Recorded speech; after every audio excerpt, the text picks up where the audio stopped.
Welcome to the Rank Seeds of Innovation podcast.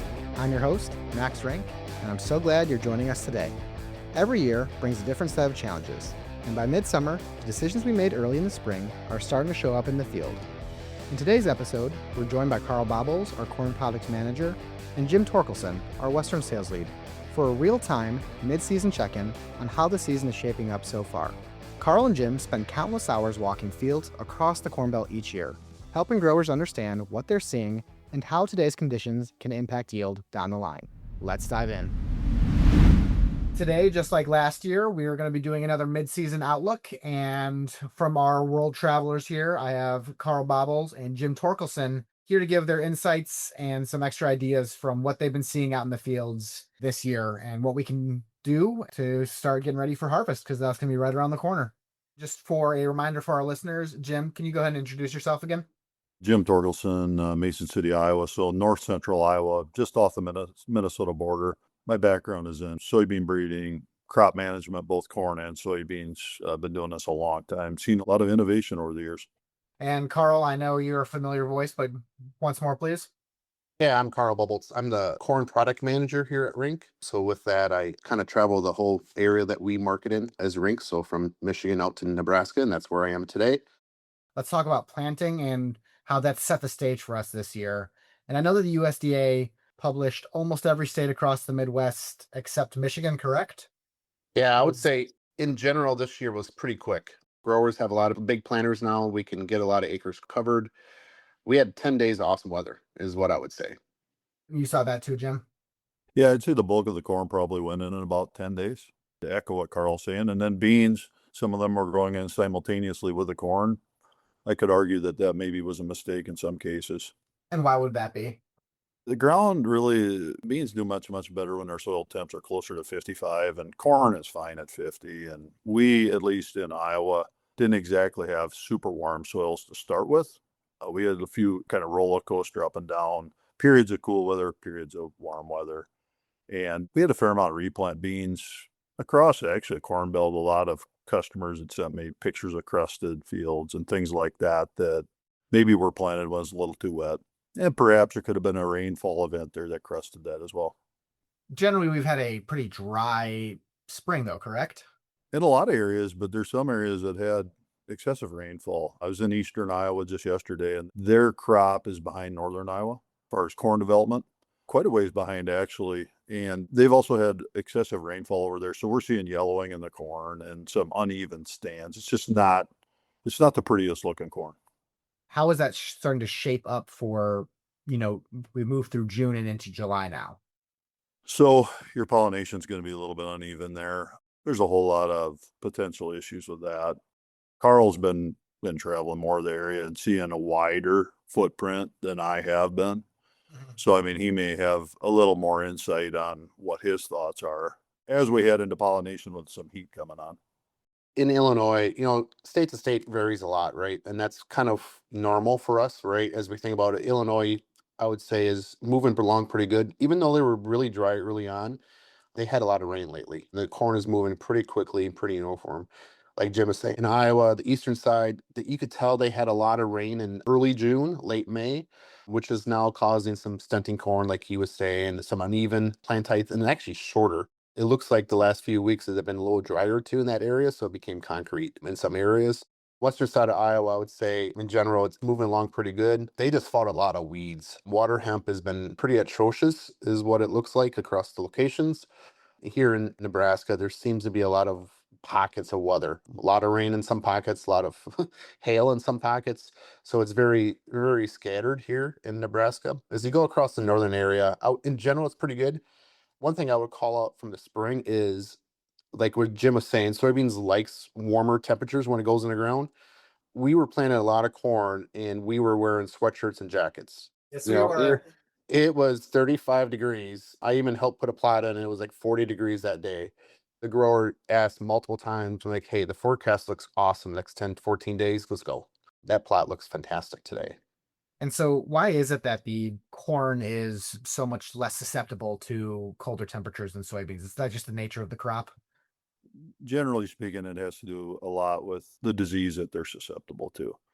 There's quite a few more diseases. When you think about it, you're talking about a broadleaf versus a grass. Grasses generally, as we look in spring, they emerge, they grow quicker, they seem to handle cooler temperatures better. Broadleaves struggle a little bit with that. The other thing you got to consider too is when we're looking at emergence, and corn, you're just trying to push through that coleoptile through that soil. On beans, you're actually pushing the cotyledons through. So there's a lot more resistance on these crusted soils.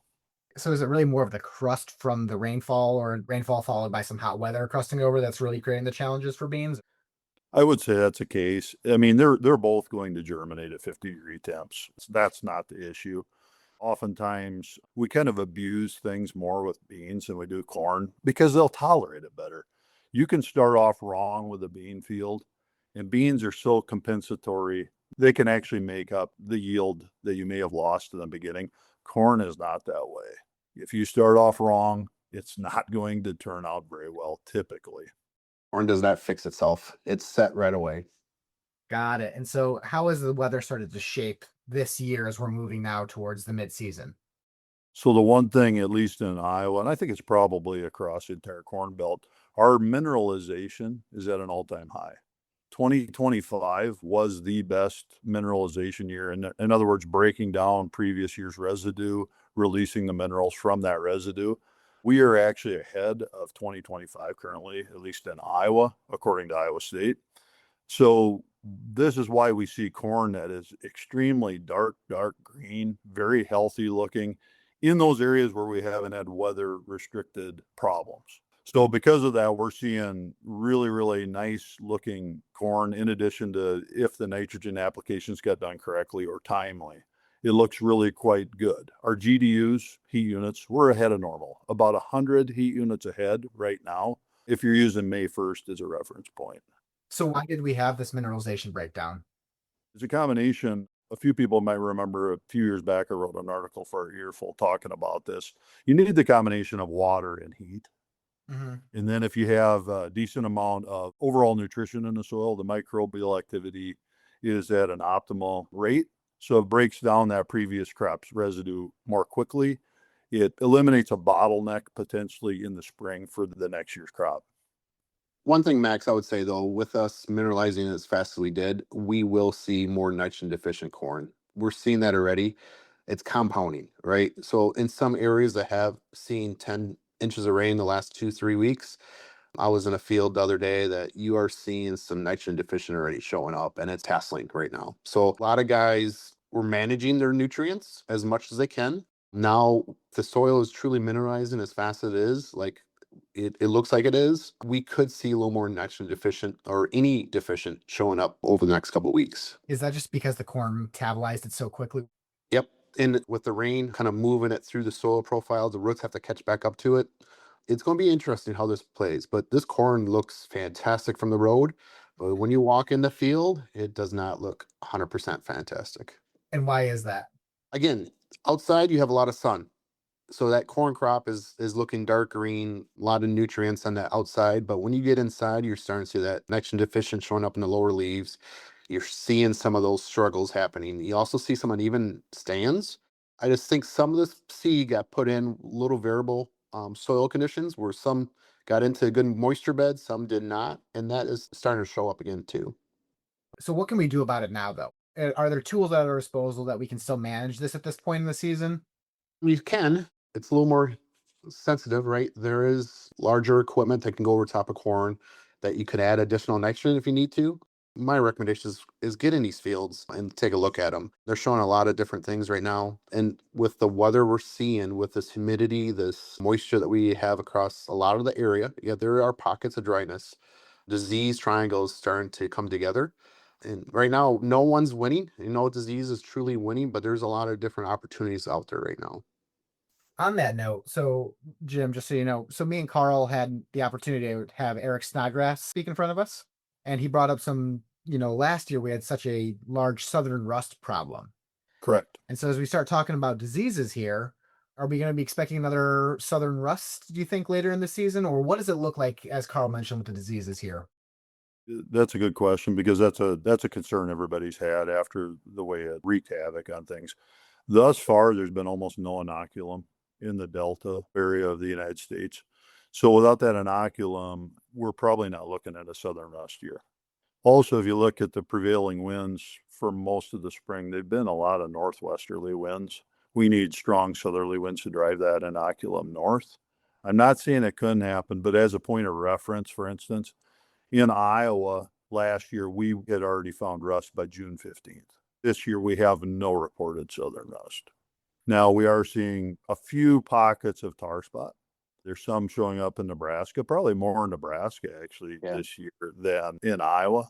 But when you think about it, because they have irrigation pivots, because they have consistent water applications on some of those pivots, that's a better, as Karl said, disease triangle environment for that development of tar spot. We're not really in the right temperature zone for tar spot to develop either. Where is that temperature zone? And I guess why is that so much more prevalent under those pivots? Well, first of all, you're dumping water on it, so you want to keep that leaf wet if you're trying to develop tar spot for a minimum of 6 hours straight. Hey, if you talk to a pathologist, they're going to want to try and keep it wet so they could see the disease. 10+ hours. Yeah. So the other thing is when you're throwing water on that, you're also cooling that canopy as well. So you're creating an ideal environment for tar spot potentially to develop. Yeah, tar spot really likes 60 to 75 degrees. It's like a sweet spot.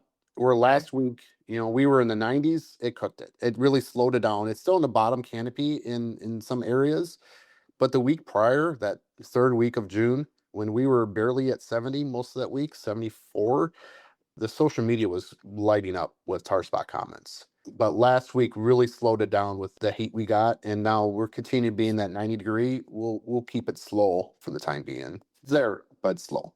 So last year we talked about, though, generally a disease will start to dominate other diseases because that's its preferred environment to be growing in.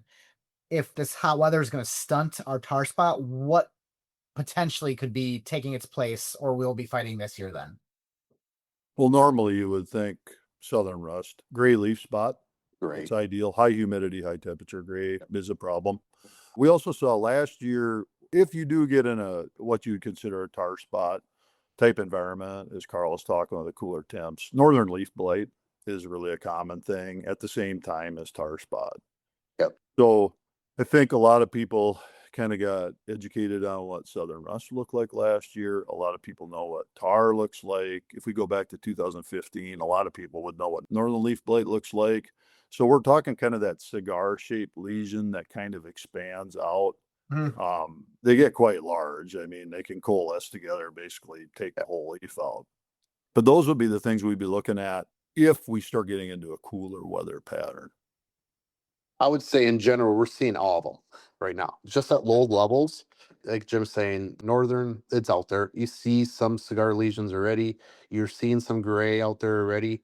You see tar spot, especially in the lower canopy. No rust at all right now, which is good, both southern and common. There's really no rust, but switching a little bit, we have a lot of open wounds too from hail. So the last few weeks, we had a lot of these storms go through areas. It's not widespread, right, Jim? But there's pockets that had hail. And that hail just opens up that cell membrane. It just allows more opportunity for infection to take over that leaf one way or another. But right now, you're seeing everything out there just at low levels. So the other one, Max, that we need to be aware of, as long as Karl brought that up on the leaf injury, would be Gauss's wilt. Gauss's wilt is basically an injury-induced disease in corn. If you have no leaf injury, that'll just stay on the surface of that leaf and it doesn't infect that plant. But if you open that plant up, you do increase your odds of Gauss's wilt. Yeah, and Gauss does like warmth too. And Gauss is not a disease, it's a bacteria, so there's no cure. It is truly product selection for Gauss. This is a great point, Karl, because last year we had a very disease across the Corn Belt and especially the Midwest. How did we select for that? What are the varieties we have in place doing and for this? Every year we're selecting products, right? Every year we're rating products. Sometimes I feel like I'm a negative Nelly because I take the negative comments because we all hope products are all the best they can be. What Mother Nature, what the environment just helps us identify what is a risk. Last year, Southern Rust was everywhere, right? But we had products that were fantastic. RK8585 Tricepta, RK773 Tricepta, fantastic for Southern Rust. But who knows? Tar Spot might take them out this year. We're trying to rate these products as best we can. That's why I'm out and about taking notes as we are going through this season, trying to understand what is the best product placements for these products, understanding the risk versus reward. Yield is growers, and we all like yield, right? We all have to understand the placement of it. And soybeans is the same way, Jim, right? Yeah. We all want yield, but placement tells another part of the story of the soybean product too. On the soybean side, though, we could be looking at white mold as a potential issue if we get again into that cooler pattern. We've got quite a bit of rainfall in a lot of areas, and I am seeing the apothecae mushrooms that kind of release the spores that infect these beans. I'm finding it in bean fields right now. The tighter that canopy is, the more water we maintain in that ground, the cooler the temps that we get in here into July, the better the odds are we're going to start seeing some white mold potentially this year. We've talked about disease, and it's always prevalent. And there's a couple things I want to talk about on that, but we'll keep it in the negative Nelly camp for now. Let's talk about bugs as well. What are our pests looking like with this generally warm year we've been having with all this moisture? They're pretty quiet right now. I think a couple things are helping the rootworm pest. So in corn, we had a lot of dry spring. So that May was really dry. So even though the corn was growing fast, we saw some floppy corn. That root really took over now. There is some nice roots out there. So if there's rootworm larvae feeding on those roots, we aren't seeing it right now with the wind or storms or the rain. In general, I haven't seen beetles yet. We haven't really seen any damage showing up. We did see some seed-core maggot on some conventional untreated stuff. We did see some black cutworm in spots, especially where there was a cover crop. That was early season insects, but nothing around bugs right now. This moisture. What about slugs, Jim? Are we seeing anything like that? Yeah, so this year was the year of the odd insect pressure. So I've gotten a few calls about slugs and how do you manage slugs? And I'll be honest with you, in my entire career, I've never really seen slug damage except in my garden. So I asked a few people that they're working above my pay grade on that on the academic side, and nobody seemed to really have a great answer.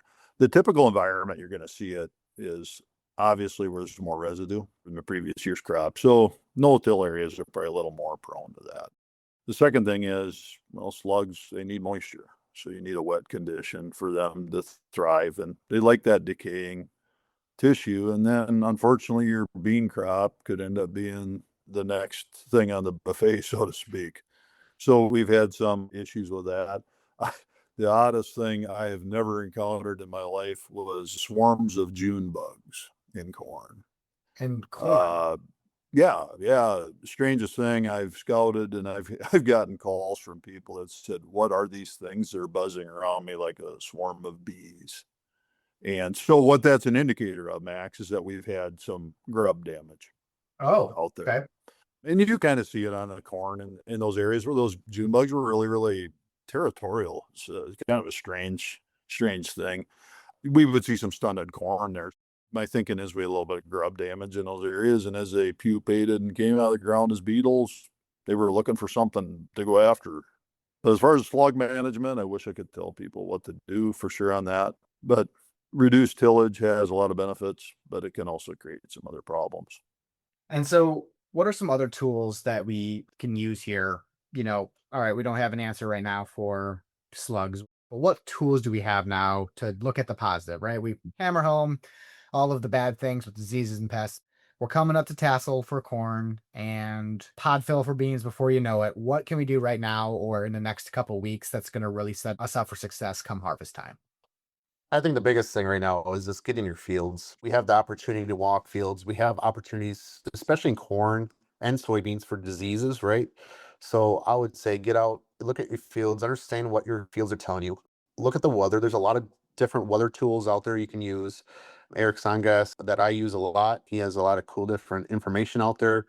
There's a lot of different avenues you can do for weather prediction, but I would just get in the fields and look. From white mold, there's really no silver bullet, right? Probably, Jim, for white mold, but there are some good protection right now in corn. There are a lot of good fungicides out there today. There's a lot of different ways you can apply them, from plane to helicopter to drones to ground rigs. So there's a lot of different things you can do.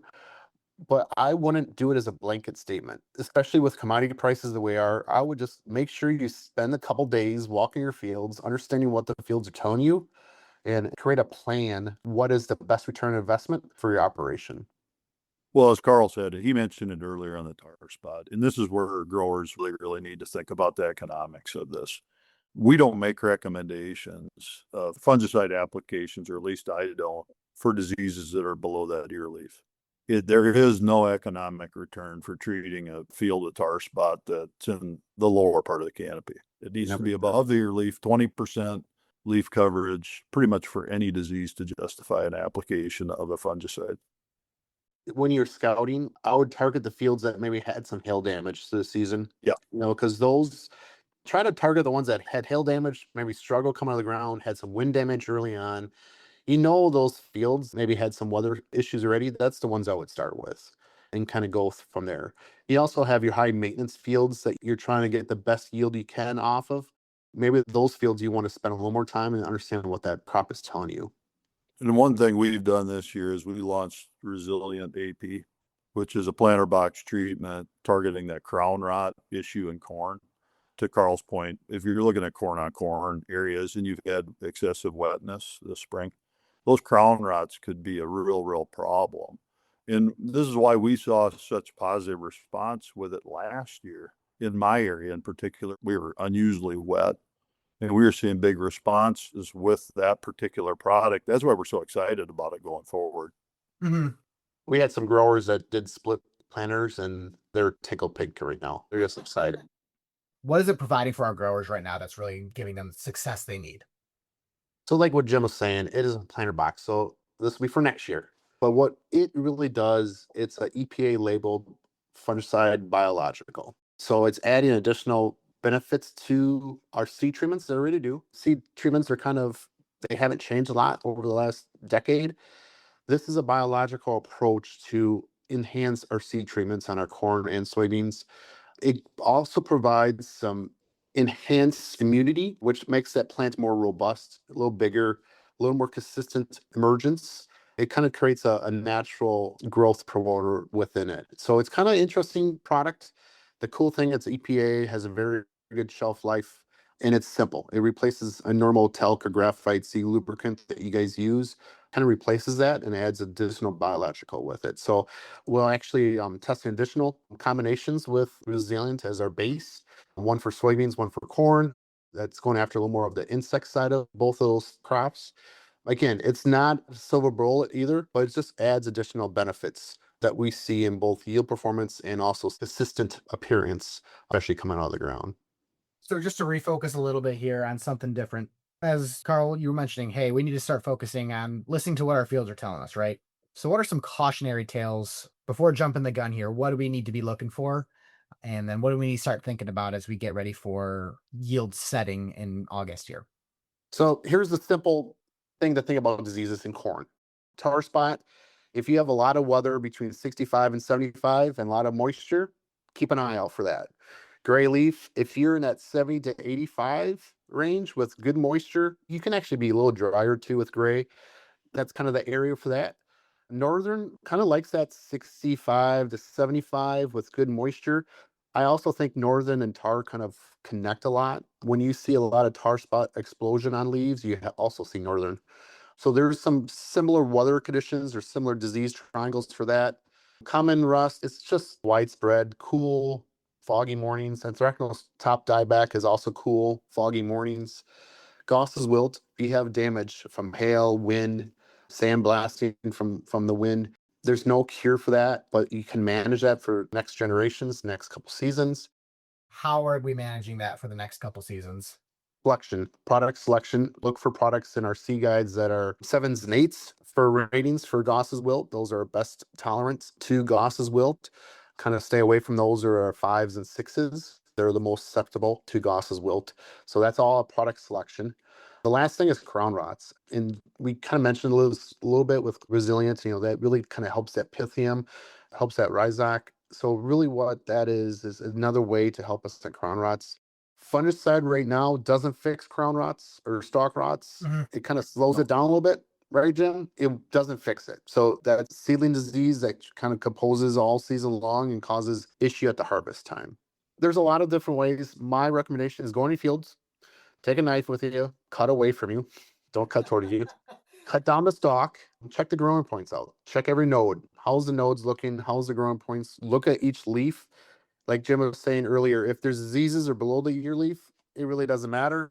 Once it gets above the ear leaf and up through the canopy, that's when it matters, because that is truly the energy source from now to harvest. Okay. All those leaves above the ear. Everything below can slough off, so early hail damage that damages V5 corn, typically we don't see any yield loss unless the disease comes in pretty aggressively. You might see some smut, common smut show up, which is not fun either, but typically you don't see a lot of yield. Unless you're So, eating some corn right. smut. Yeah, unless you're having a delicacy. So as you're scouting these fields, what I recommend to guys is if you are finding diseases in these fields, it would be a wise idea to prioritize your harvest schedule based on what you're seeing out there. If we're seeing a lot of crown rot, and I tell customers this all the time, we're going to want to take that early if we can. So you're not losing yield on the back to end. try and avoid harvest loss, Mhm. right? On the bean side of things, as Karl touched on, splitting the crowns, looking at the nodes for discoloration. On the soybean side, this is probably a little more having to do with potentially for sun death syndrome.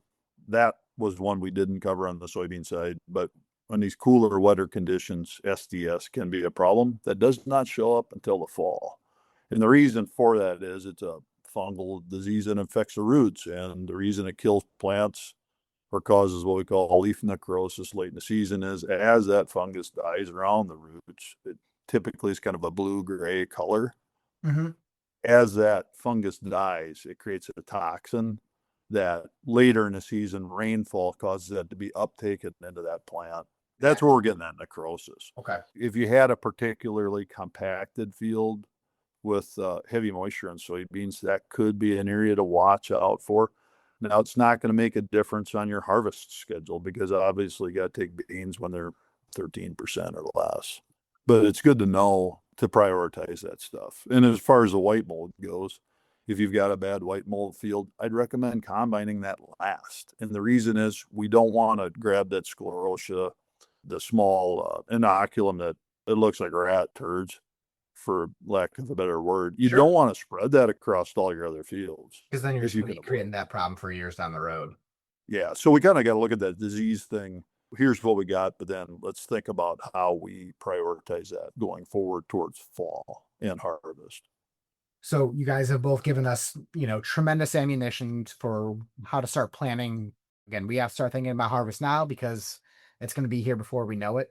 I need both of you to give me a story that you've had from whether it was you or from your growers, what they're seeing out there and what we can learn from it. In the area which I reside, we do better on drier years. Our soil types are just poorly drained.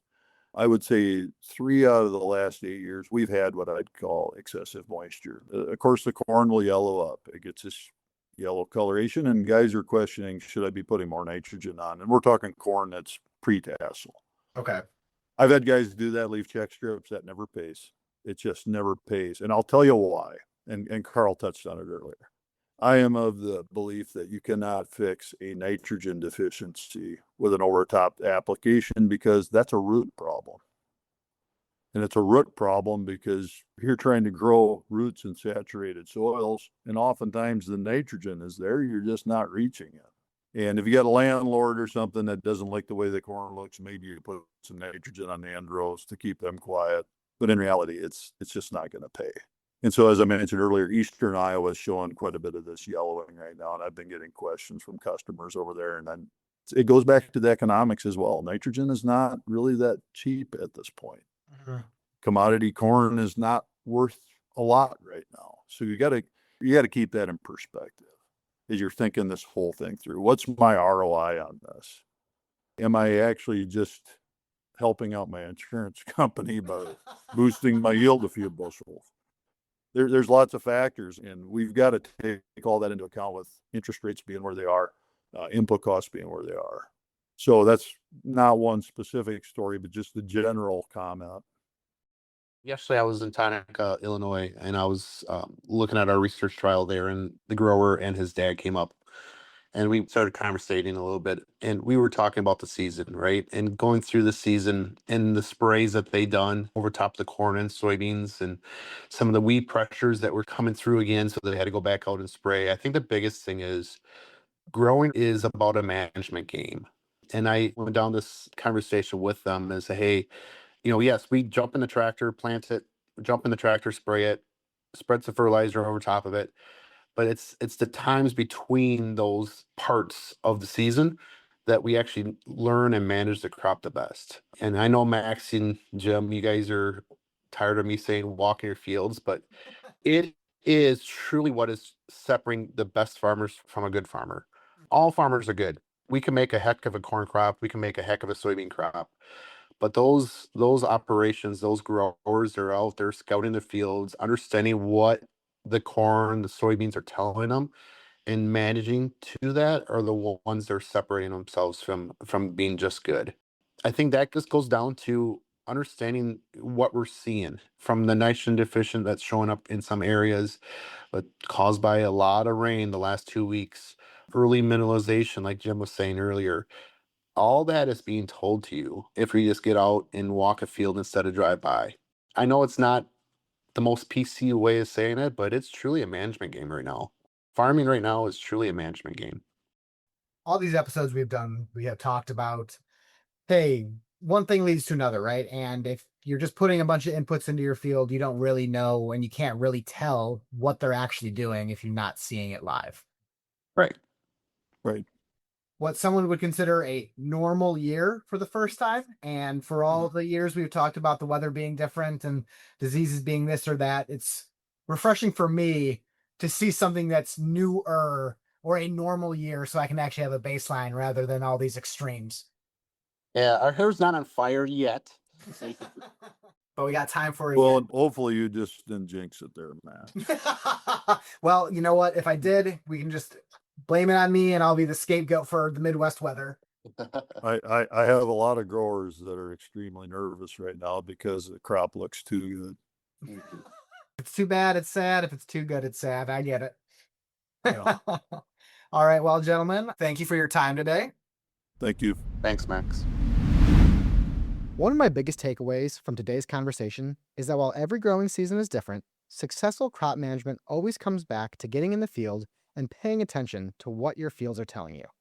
Karl, Jim, and I discussed everything from nutrient availability and disease pressure to harvest planning and product placement. But one message stayed consistent throughout our chat. The growers who spend the time in their fields and make informed, timely decisions put themselves in the best spot for harvest. As we move into pollination and the second half of the season, now is the time to get in your field, stay engaged, and make decisions based on what you see in the field, not just from the road. As always, a huge thank you to Karl and Jim for sharing their real-time, real-world insights.